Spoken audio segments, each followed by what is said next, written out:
Welcome to another episode of Hunter Ellstrom Media. This is part of our podcast series. This is going to be the third or fourth video that's out on the series right now. I've gotten a ton of outreach after posting my 2025 moose hunt north of Easy. If you haven't checked it out, I'll have a link to that video down below. One thing I do want to point out is the sweatshirts that go along with that video. If you want to help support the channel and have me be able to keep bringing you guys content like this, I'd highly appreciate it. The other part of this podcast series here with the moose hunting stuff, I did partner with Go Hunt. They do play a very large portion in my planning for all out west hunts, but even more for a hunt like this. And we'll get into that later on within this video or this class. Well, obviously you guys clicked on this video for a reason, and I highly appreciate it. I want to bring some of the knowledge that I've learned in having a couple successful moose hunts and share that with you guys, just kind of with the overwhelming outreach that I'm getting from people throughout YouTube, Instagram, Facebook. People are kind of finding me all over, asking me a lot of questions. So I wanted to put this class together, and I'll walk you through a few things that you're going to get out of this video up front. So I'm going to help you figure out what type of hunt is right for you. Where to start planning a DIY hunt if you do decide that the DIY option is the right option for you. I'm going to share some of my experience planning a river system moose hunt, which is where most of my personal experience lies. I have done quite a bit of extensive research on some of the other hunt opportunities, just as I was planning my own Alaska trips. The fourth piece is going to be the logistics. Not just logistics on getting your gear to where it needs to be, but also getting your meat and trophy home. I want to cover some of the risks of doing a DIY hunt because it might not be for everybody, even though there's quite a bit of cost savings associated with the DIY hunt. And then finally, how can I add additional support after this video? So that's what we're going to get into here right now. Alrighty, so what type of hunt is right for you? There's kind of four classifications that I have broken down here on the styles of hunt you can do in Alaska. So you can either do a road system hunt, you could do a river system hunt, which I'm going to get into further in this video, and that's no bush plane required. You do have that same option in a drop hunt that's unguided. So maybe if you have a little bit bigger budget and want to do something a little bit more remote, there is that option. Still has a little bit of cost savings versus a guided hunt. So that's kind of the four things. Obviously, it's going to come down to your budget and determining what you can realistically do. Maybe this is a once in a lifetime hunt for you and you're willing to spend $25,000, $30,000. I think the guided hunt option's probably, what you should go with. If it's something that you want to do kind of year in and year out, figuring out a road system hunt or a river system hunt is something I'd highly recommend. The other piece of this too is maybe this is your once in a lifetime hunt, but you can't afford that $25,000 price tag to go with a guide. So I'm going to walk through here kind of what your options are and what the costs associated and cost breakdown is going to be for each one of those types of hunts. So option one, now remember, I'm specifically tailoring this to moose hunting. There's a lot more road system hunt availability for other species within Alaska. But the nice thing about a road system hunt is it's probably going to be your most budget-friendly option and something that you could do every year if you wanted to. What to expect, obviously, if you're hunting off the road system, there's going to be higher pressure. People are coming from town. The access is easier. Typically, when it comes to moose, your horn or your antler restrictions are going to be higher. So maybe it's a 4 brow tine unit instead of a 3. They're all 50-inch minimum required units. And your overall success rate on harvesting an animal is going to be quite a bit lower, but you're also doing it for quite a bit cheaper than anything else. So maybe it's something that you look at as, hey, I can go 3 or 4 times to increase my odds of getting something, and it's still going to be cheaper than some of the other options. So I've looked into a little bit of road system hunts. Go Hunt does a really good job at kind of being able to filter around that and being able to pick up on areas that you would be able to plan this type of hunt in, but that'll be later in the video. So as you could see in that slide before, the road system hunt is probably going to cost you less than $5,000. And I think you can maybe even get away with doing it for like $2,500, $3,000 even if you're really, really careful. The option I decided, just given that had a lot higher success within my research of planning a hunt was to do a river style hunt. We did not utilize any bush planes or anything like that. We flew on all available airliners that are relatively budget friendly to be able to fly or to get into the area that we needed to. And then we went about 60 miles by boat. The first year that we did it for $5,300, and that was really scraping bottom of the barrel. Logan and I, we shared a 1.5, 2-person tent for the whole trip. We did not have any luxury gear. I mean, it was bare bones. Our raft was probably too small. We made it work. And we were able to each do that hunt, fly over, meet home, total cost trip, for everything, tag, everything included. Getting our meat home was $5,300. In 2025, we went with a group of 4. We decided to have nicer boats, bigger boats, nicer, bigger tent, stoves, a lot more gear in case something happened, and that ran us around $8,000 for just the trip. So here's just a few pictures of our moose hunt from 2025. As you can see, we were all lucky enough to take very nice bulls. Logan's in the top left. That's a 59-incher. Andy, he has his over his shoulder, so you can't quite tell the size there, but it's that's a 62.5. John's on the bottom is 56, and then mine is 64. Option number 3 that I want to get into, and this is maybe another category that a lot of you guys are going to fall into. You don't have the budget to do a guided moose hunt for $20,000+, but it's maybe your once in a lifetime thing. You want to have that bush plane drop experience, be away from people and pressure. You still get pressure on the river systems, even though it's less than maybe some of the road systems, but it can still be quite high. I would say if you were to plan a trip start to finish, if you didn't need to move camps too many times, you could get away with kind of that $12,000 to $15,000 drop hunt price tag. Now, that's maybe not including some of the other airfare and other things that you would have to associate with the trip and still maybe shipping some gear, but I think you could fall pretty easily within that $12,000 to $15,000. Option number 4, not really going to cover this one too much. I personally, just given my background and skill set, I haven't done a ton of looking into what a guided hunts run. I know that from what I've seen, they're kind of all over that $20,000 mark. Then if you actually harvest an animal, you're going to have that trophy fee associated with the hunt as well.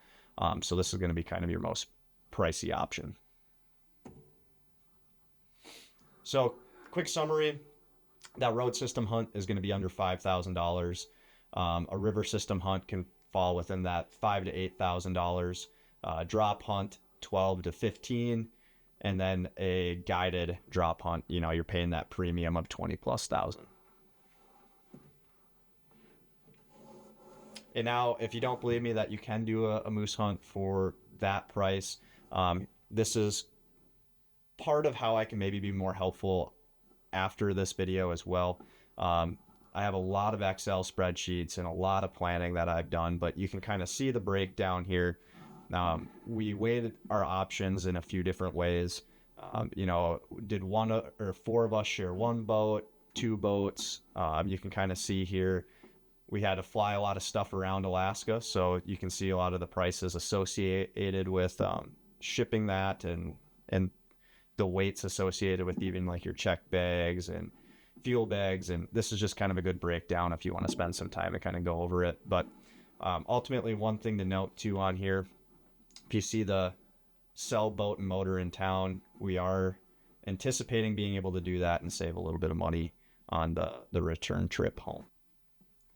All right, well, this is kind of where the fun starts. I'm assuming most of you guys clicked on this video because you want to do a DIY hunt yourself, and you're looking at where to start. If you have picked that river system hunt, this is kind of where I'm going to walk you through what I would do and how I plan my hunts in 2023 and 2025. So for me, it always starts with Go Hunt research. What I utilize Go Hunt for is finding the right unit, being able to find or see accessibility to the location, I needed to find villages and airline access throughout Alaska and kind of map some of that. And then you have to be able to get your gear there. So whether it's by a transporter, by a boat, horse, ATV, walking, road system, this is all going to kind of fall within the same realm here. And then also Go Hunt gives you a good opportunity for e-scouting, which helps you create backup plans in case your first plan or idea of where you want to go doesn't end up working out. So this is what I was talking about earlier. If you are kind enough, click on that link. You get 10% off all Gear Shop items along with a $50 gift card when you sign up for a Go Hunt account. I know I just kind of touched on it, but why Go Hunt? When you're going to a brand new unit, you're going to want or need some clarity on what to expect when you get there. Go Hunt helps you understand, one, the terrain, the accessibility. I utilize it to think about where I typically find animals and where I have confidence finding animals, and I'm able to kind of see that through the mapping system. You're also able to look at harvest success rates, hunter numbers, tag availability, season dates and times. And then this starts to build a mental picture of how this trip should look and how to kind of plan out the whole thing to find the most success. And I think that's a very powerful tool when I look at planning a lot of these hunts. All right, bear with me as this loads, but I want to talk about finding the right unit. So if you look at Alaska, Alaska is massive. It's huge. So this tool is going to help you start breaking down and finding those areas and pockets in which you're going to find success. You're going to be able to get out hunting and do this on your own. So obviously, if you come over here, we're going to be hunting in Alaska. We are specifically looking at the Yukon moose. Change this to non-resident. And then an important piece here, I'm looking at any of the over-the-counter opportunities. If you want to be more picky and wait, if you have some years to plan a road system hunt or go to a different unit, or maybe you're trying to do a combo hunt, you can look at some of the permits that are available. But I've always liked to hunt just general over-the-counter units, so that way I can go whenever I want. It makes planning a little bit easier. So if you saw that there, click this drop down. You have that option to pick any of the different tags that are available for moose in Alaska. I always like to have at least 50% public land, just so that way I know when I get to an area I'm going to have the opportunity to hunt. I'm not going to be restricted by private land or other areas that are inaccessible to be able to hunt. And then another key feature when looking at planning these trips is I look at the harvest success of other people. So you have the ability to toggle, look at how many of these units have over 12% success. Look at how many of these units have 22% success. You can see that now you're starting to filter out, you're starting to drop some of these units out. If I kind of filter back to that 11%, you can see how many more units pop up along the Anchorage area that offer a road system hunt. So that's a whole area right there that if you're trying to do this budget, you can do a lot of research, dive into each one of those units and learn a lot more about them. So now the next kind of biggest factor when it comes to Alaska is going to be looking at the availability to get where you want. So I'm going to pick a unit that I think is pretty hard to get to, so hopefully I'm not disrupting anybody's actual hunting spots. So we'll click on 25B. We're going to pretend that there's a airport there that's easy to fly into for this description, but I just want to show you kind of what this tool is going to allow you to do. So here you go. At a glance, it's going to give you kind of a quick breakdown of what to expect as far as coming to the unit. It's a super remote unit. If you come down here, you're able to look at the terrain, what to expect when you get there. You compare that up to what you're seeing in the mapping tool, which allows you to keep starting to put these pieces together on creating that picture in your head of how this thing's going to go and what to expect. They have an access to drop down here. It talks about, it's pretty hard to get in there unless you get flown in there. So I guess I don't typically use this historical temperature thing too much, but it's probably a good idea for planning and knowing what to expect the time of year you're going to be there. This is where I spend more of my time down here. Is one, I can look and see, okay, there's a possibility where you could do moose hunt and a caribou hunt, combo hunt, black bear, whatever it might be. But now you get down here to harvest success. Well, this has pretty dang good harvest success if you're able to get flown into that unit. It is declining a little bit, which means that moose population probably maybe had a couple bad winters. It's not dropping off too much where I'd be super concerned, but staying pretty level at that 35. But as you can see, come 2023, there's quite a bit more hunters surveyed in that unit, along with 2024, which is maybe that decrease that you're seeing in success rates as well. Just a little bit more pressure. Another nice feature down here is if you do have any questions about the unit, you can ask somebody and somebody from Go Hunt will respond to you. So that's kind of how I'm using the tool to start planning a hunt. Obviously, they have a whole mapping section where I would specifically look at rivers, map out rivers, distances, so that way I know how much gas I'm using, and really break down the e-scouting piece of things. This isn't going to be an e-scouting video. Maybe that's something I'll do in the future. But the reason I picked this unit, and I said we're going to have to pretend that there's an airport there, and I didn't want to show in too much detail.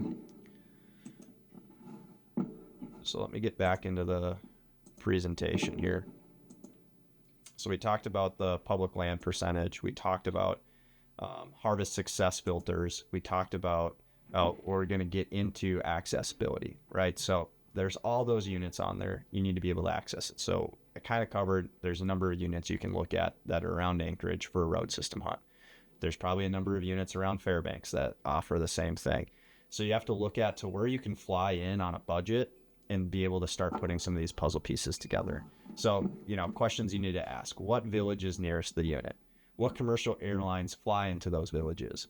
Can you drive there? Is it road accessible? Is it river accessible? Do you need a bush plane? Can you avoid a bush plane and still reach the huntable country? So this is where most people get overwhelmed in the planning process. So I decided to break down for you guys so you can see, here's kind of a master list of airlines that you can utilize to travel throughout Alaska. Some of these are just cargo. The reason I included those as well is because you're going to want to ship up some of your gear ahead of time. Otherwise, you're going to pay a premium checking all of those bags on a plane. And sometimes you have restrictions even on some of those smaller jets to like 100 pounds or things like that. So a lot of this stuff is going to have to get shipped up ahead of time. So here's kind of a master list. Do your research here. I did also break down a number of the more popular towns that you're able to fly into without having to utilize a bush plane. So you can start to put the puzzle pieces together of, okay, I know that I want to be in the interior. Here's some of the areas I can fly into. No, actually, I want to be closer to Anchorage, South Central. Where are some of these other towns that I can fly into? And then go from there.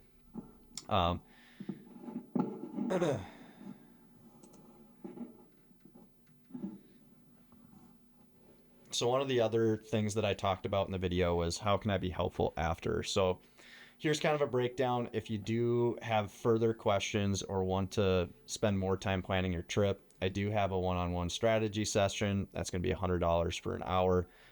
This is where I'll give you the names of contacts I have for renting boats, the name of transporters to transport your moose and gear home. I'm really able to kind of utilize the contacts that I've made in Alaska to make this more streamlined and more doable for you.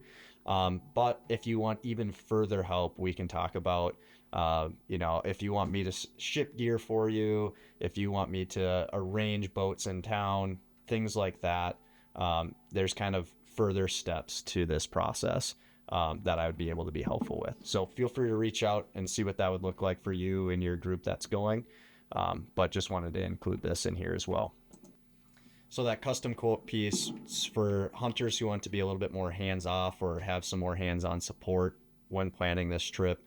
I'll take a lot of that burden, getting you access to the exact villages or village and contacts within the villages that I've hunted at. I can help with some of the airline planning, gear, cargo strategy, and meat return process, timeline management on really when all these things need to happen for this trip to be successful. And then there's some other Excel documents that I found very helpful in my planning that I created that I would also give you access to. So for me, on the first time I planned this, it was really important for me to e-scout up front. I spent a lot of time on Go Hunt, mapping things out, mapping rivers, how far from this town that I could fly into would I have to go by boat to be able to get to these areas that I wanted to hunt. Basically, I had a full image of all the steps I needed to do before I even decided to move forward with the trip. And you have to have that plan and confidence. Otherwise, it's going to be very hard to pull something off like this. There's just so many moving parts. You need to kind of rehearse it and have everything planned out to make it end up being successful. So e-scouting played a big portion in that. I knew where I wanted to go. I had multiple backup options after flying into the same town in case we couldn't get up one of the rivers I wanted to try to get up. But as you can see, this is actually a picture from our 2025 moose hunt. This is on our slow ride out, definitely weighted down. We got all 4 bulls in the 2 boats there, and we're heading 60 miles back into town. But beautiful country. I really enjoyed this river. It's pretty easily navigatable. I think I have a slide in here later that talks about some of the pros and cons of gear. We did run prop motors, which is a risk when we get to the risk portion of the hunt. But we got lucky with high water both years that we did it. I don't necessarily know if I'd recommend it because we had low water on the way out, and it made for some challenging conditions on the way out. All right, so my experience with the river moose hunt and kind of what to expect. I'll break down the rafts and setups and why, gear and shipping strategy, must-have gear versus nice-to-have gear, and what to kind of expect while you're there. So I can't harp on this enough, but you need to have backup plans. Alaska is not forgiving. You could get into this town, have super bad weather for 2 or 3 days, either get stuck in the town you went to, or maybe you have great weather and your plan A works out. But always have backup plans. You might get there and the river's way deeper than you thought. If you ran a prop boat and now it's shallow and rocky and you can't get up there, you need to have backup options. So think about anything that can go wrong, and then kind of double it, because there's going to be a lot of things that go wrong, especially the first time you plan something like this. So where I started, after I looked at kind of that master list, the different towns I could fly into, and put together with Go Hunt the units I wanted to be in. How did I start the e-scouting process? Basically, I found the town I wanted to fly into, and then I started mapping out by river how far it would be to get to the areas that I could hunt. The area I went actually has a very long section that you're not able to hunt on. So it was also kind of a logistical battle with the boats and the prop motors in a very rocky river to be able to get up to where we could hunt. So that required a lot of, pulling the boat over certain rock bars and things like that, which slowed our initial trip down by like half a day to get up to where we wanted to get to on the river. So explore a number of different tributaries. Maybe there's a very large river. You also have to remember, if it's a very large river, if there's winds that kick up, you could get blown off it. It could get unsafe. So I always, 1, try to go upstream, 2, try to match my boat to the size of river that I'm going to be on. And then 3, have a number of backup plans that I have measured out. And I know, 1, how much gas I'm going to need to get there, how much gas I'm going to need to get back. I also look at different areas that are maybe open for glassing, potential camp locations with higher ground. I kind of like to be close to maybe an island or on an island just for bear protection, close to trees for firewood, things like that. Also look at obviously, where do you think moose are going to be living? Depending on what unit you're in, sometimes there's a lot of moose, sometimes there's not as many. So do some due diligence and research on kind of what the moose like and why, and also look at areas that fit that as well. So I just touched on the fuel piece of things here. Obviously, that's a big portion of the hunt. We tested our wraps and our motors multiple times the summer before we flew out. So we actually had it where we put exactly 1 gallon of gas in the fuel tank, and we ran it as long as we could until we ran out of gas, to give us a good number to be able to say, hey, when the boat's loaded with this much gear, we can go this far. And then we actually filled out multiple 50-gallon drums of water to simulate having multiple moose on board, and then we did the same thing. So we had some good ideas in our head about how much fuel we're going to burn on this trip. Obviously, you always want to shoot a little bit over because it's better to have some extra gas at the end. Another thing that we did, I don't have a picture of it on this slideshow. Maybe I can find something and plug it in here. But we actually bought on Amazon, I think they're 100-gallon fuel bags, and we were able to create a system and run the gas straight off of that bag, so that way we weren't having to fill up our tank all the time. And that made for a super slick, easy up down the river, never having to worry about running out of gas or having to fill it up, especially if you get into some of the faster, tighter water, where you do need to have that, what's the word I'm looking for? That faith that you're not going to run out of anything, because you could get yourself into a hairy situation if you boat dies and now you're just aimlessly floating down the river with logs hanging over and could flip the raft or something like that. So always try to be safe on your trips. That was one thing that I found was super, super helpful in our last trip, and glad we did. So part of that e-scouting piece of things too is you have to decide if you're going too far where you can't get back to town. If you shoot a moose. So we were too far from town, so we knew that we had at most 10 days from when the first moose was shot that we'd have to get the meat back to town. We did bring citric acid spray to be able to spray on all the meat to help preserve that, and then we also made hanging poles and hung all the meat up nicely, so that way it was getting air, staying dry. We had it all tarped off. But maybe if you're only 20 miles from town, you can bring it back into town and get it sent off a lot quicker. So that's something to keep in mind as well when you're planning your trip. You can see, we've got a ton of gear packed in there with our 2 bulls on that one raft, getting ready to head back into town. So you always seem to be running out of space on a trip like this. I know I've touched on it, and just always think about things that can go wrong. So you could blow up a motor, you could break a prop, you can bring an extra prop, you can't bring an extra motor. Spark plugs, toolkits, things like that. Be able to get yourself some extra rope in case you break the pole handle. But another thing I always recommend is going upstream, so that way you can always float back into town if something really bad or major were to happen. We've touched on this a few times, different backup plans, different rivers. I also break down my backup plans to be, hey, we got to the little village that we were in and none of our stuff showed up, and we can't find our boat. We can't, I like to have a fishing backup plan if I had to fly back to Anchorage, or I have kind of a long list of backup things to still make a trip worth it in case something big were to happen. So another reason for e-scouting, gives you a good idea of what to expect when you get there. I personally like to hunt more open country, being able to glass and see and move around. This is actually one of the more thick areas that Andy and I went for a walk in. You can tell that the mountains are a lot bigger. We were hunting along a river system, not as much glassing, more hoping to catch something coming out to the river.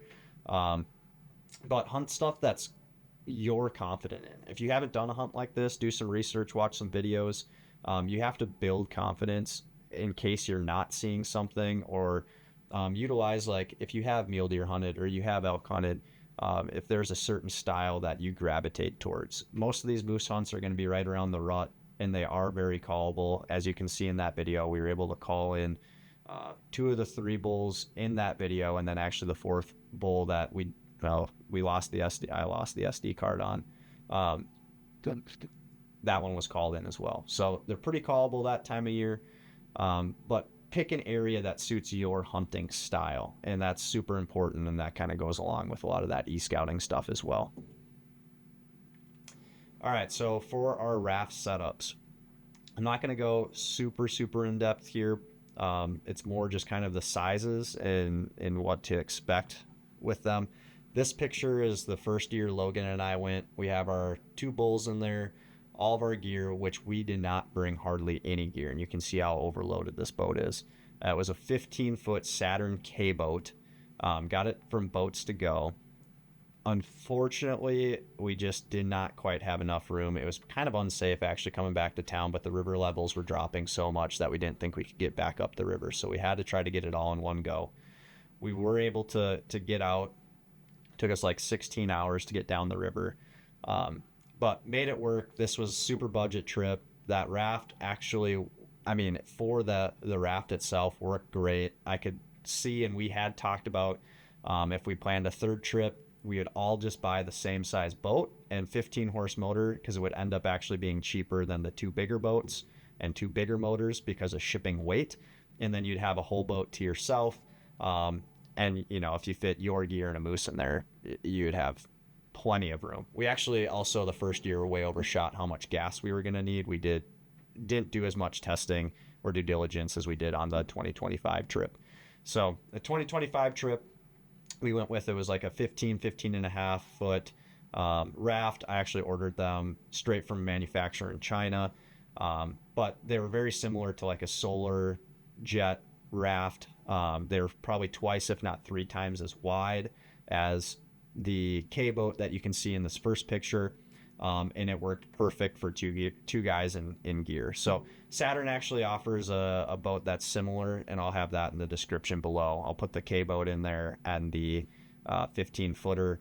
If you look at some of those solars, they're going to be quite a bit more expensive. I think we paid just about $1,000 for the K boat, and then the rafts we used last year were I think like $2,400. So, and then you're able to recoup some of that cost. We were able to sell all of our boats in town both years that we've done this.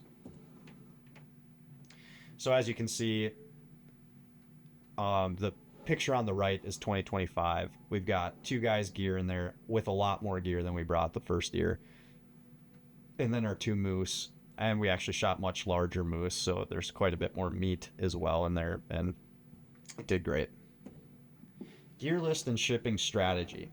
So as you can see, I pulled up an Excel document here. We utilized Excel a lot on this trip. We knew that we had a lot of weight requirements that we needed to stay under, and then it also kind of helped us eliminate some of the things that maybe we didn't need to bring. So as you can see, we broke it down into the costs. This was also part of the planning process on that other document that I showed earlier of what things were going to cost, what things were going to get split. But you can see in here, I mean, we have everything that we brought. And this is just under the tab that Andy had. I can show you guys my tab as well. But you can see some of the cost breakdowns in gear that we brought. A few things that I want to cover is your water system. At least the area we were in, the water is known to be very bad. So not only do we use a gravity filtration kit, but we also brought iodine tablets just to ensure nobody was going to get sick on the trip. So that was a big thing. I talked about the gas hose and fittings to be able to run that 100-gallon tank off the motor and never have to refill. That was awesome.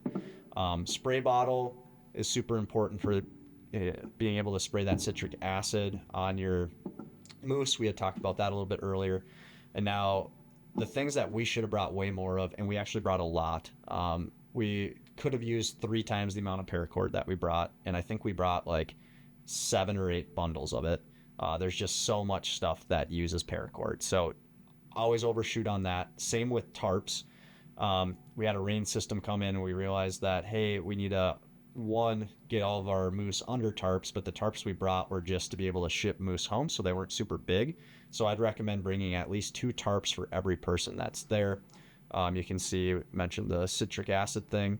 Another big thing is none of us brought enough ibuprofen. You get super sore after packing these huge animals out, so make sure you have um, the right medication to keep you going on the hunt, and then the iodine tablets. Those are just a few of the things that I wanted to point out. Obviously, if you want further access to this full list of things, you could reach out. But this is kind of what this was our main source of truth, more or less. So we had to keep all the boxes that were sent out ahead of time, that got shipped into the small town under a certain weight. So you can see, what we planned to put in each box, what everything weighed. The boat itself was 241 pounds. Life jackets were pretty light, but we had to be under like 300 or 330 pounds. You can look at, here's the boat motor. The motor weighed 134 pounds. We put a spare prop in there, gas tank, and that was another one of the boxes that went out. I think we had 6 boxes in total. So the to-do task list helped us stay on schedule. We had when we needed to ship everything out, kind of dates that we needed to have boxes made, finalized gear lists by, and so it was just super helpful in kind of the planning process for us. Touch base here on that gear list. Some general gear, water pumps for the boats, tent lanterns, stove for the tent, tool lists kind of ended up getting absorbed into what every person was bringing. Here's the other boat was 260 pounds. There's the first boat we looked at, 241 pounds. Sometimes it's cheaper not to bring stuff home, so we did do a 5th box that was mostly food, that we didn't have to worry about bringing back with us. Here's that second motor crate. Andy's motor was a little bit heavier at 212 pounds. Spare prop. The motor crate itself, his was an actual meant to be motor crate. We built our own for John and I. Here's Andy's gear list. Andy broke down, his meal plan specifically, how many calories he was getting per day, making sure he had enough stuff to get us through the whole trip. You can see my gear list here. I took a little bit different approach. Purple things were things I could probably eliminate, or maybe somebody else was bringing. Green things were things I checked off that I had. Eventually, all these other white ones ended up getting checked off, but just didn't finalizing that on the day I flew out or whatever. But got everything packed. So, here's my gear list and my responsibilities of things that I was supposed to bring. And then, the rest of these are the same for everybody else. So that's a little bit about our gear. Another important thing is marker ribbon. That's something that gets overlooked. One, it helps you be able to find your bull again once you shoot it in the gnarly, thick, nasty stuff. So giving yourself a good trail, knowing how to get in and out on it. And then it also allows you to separate your meat. You can bring different colors for everybody and then write your name on it. So then that way also when you're transporting your meat and gear home, the transporters also know who to associate the blue with, the red with. If the DNR checks you as well, it gives them the ability to know whose bull and whose meat is whose. So helps keep you legal from that standpoint as well. So the logistics of moving your meat, let me get back here on the slideshow. So obviously, I've touched on it a few times now, but meat care in the field is super important. Also make sure you do your due diligence and know what you need to take for meat. So that way you're following the Alaska Game Park and Fish is requirements to keep you legal. You would hate to see a trophy taken for, wanton waste or having you get a ticket for not taking enough. They are quite extensive. We had talked about earlier the air cargo piece and freight options on how to get your gear to where you need to go. Another kind of overlooked option is maybe being able to barge stuff. That would save you some money as well. You just have to have things planned out way ahead of time if you're utilizing a barge. And then processing options. So we flew all of our meat back into Anchorage. There's a number of processing facilities that make it more affordable. Um, they do a great job. They can package it to exactly how you want it. If you want to add meat, that's up to you. If you're doing it on a budget, we didn't have them add any pork fat or anything like that. We did that once we got it back home, so that way you don't have to pay for additional shipping weight. Um, and then we worked with an expediter to be able to get our trophies and meat back home. One, it eliminated a ton of headache of having to um, bring freezer boxes and then cut all the meat off the bone when we got to the airport. Is it doable to do it on yourself to save a few bucks? You can, but ultimately the savings is going to be less than a few $100s. And to just eliminate that headache from the trip, both times we went with expediters. So I've got a good guy in Anchorage if anybody needs his contact information, but that's how we worked on getting our meat home. So ultimately, is this hunt right for you? Right? We talked a little bit about that earlier in this video. Some of the risks that I want to bring up is this is a huge uplift of your own to like make this happen. The logistical failure is going to be pretty high.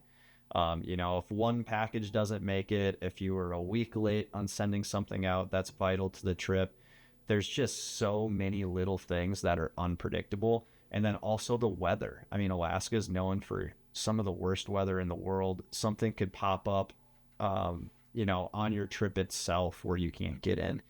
Now you're sitting in town for 3 or 4 days. You have less days to hunt. Now that could affect any hunt in Alaska.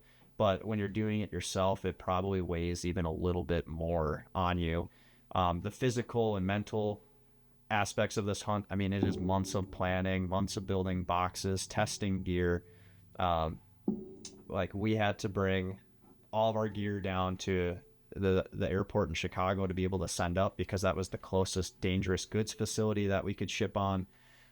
If you're shipping used boat motors, you have the whole dangerous goods aspect. So that complicates things more. You have to have all the right paperwork. I have contacts that can do that paperwork for you. So there's just all these little hurdles. You're going to hit a lot of things that are going to make you think like, is it worth it? Can I actually do this? And the answer is yes. You just have to be creative and keep finding ways to hop over those obstacles and keep pushing forward. But it does get mentally and physically draining. Both trips ended up taking over probably like 6 months of planning and testing with everything and building boxes and kind of analyzing exactly what we wanted to do and kind of how we wanted the hunt to look. And it's a big uplift for sure. Now, another piece of that is the financial risk. Are you okay with spending, a few $1,000s on airline tickets and then you get up there and you can't go hunting or something else happens? And that's where I talked a lot about the having backup options. I always like to fly into Anchorage because, I bought a ticket that's not refundable. At least I'm in Anchorage and I could go fishing, or I could go do this or go do that. I can pivot and still try to make a trip out of it, even if something, more detrimental happens that I can't get away from. I can still enjoy my time there. So the financial risk aspect, if you went on a fully guided hunt and you're paying $20,000 plus, they're going to, make sure you have the ability to go out hunting. There's a lot of little things that you have to learn and do to be able to do it on your own. So if you do have any questions, that's why I put in there the consulting piece of things. It might be worth looking at and having some of the key contacts that I have to make this trip a little bit more streamlined. Another thing I wanted to throw in there quick before we wrap this up is we went with rafts that we bought and flew up there. You can find people in town that will rent boats. I do have some contacts for that as well. The one thing to be careful on is don't ask people to drive you upriver or fly you in, or even if you need to rent a vehicle, you're going to end up having to rent. Somebody's not going to necessarily give you a ride. Technically, they all need to have a transporter license for that, which is illegal if they're doing that or moving a hunter without having a transporter license. So just keep that in mind as you go to plan this trip. just making sure everything's legal, and you know, there's no other problems that you get yourself into that you were unaware of. So this is right over an hour here. We're gonna wrap things up. I'm sure when I go to cut down this video, it'll be, you know, 45 minutes to an hour long, but I appreciate you watching. Thanks for clicking on the video. If there's anything I can do to help further, feel free to reach out, but we'll see you next time.